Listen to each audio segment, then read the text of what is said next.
ang mga anghel.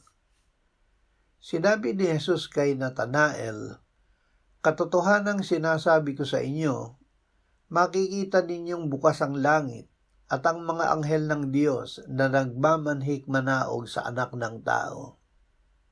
Si Jacob ay nanaginip na may isang hagdan na nakalagay sa lupa, na ang dulo ay umaabot sa langit, at ang mga anghel ng Diyos ay nagmamanhik manaog doon. Sinabi ni Jesus, "Ako ang daan at ang katotohanan at ang buhay.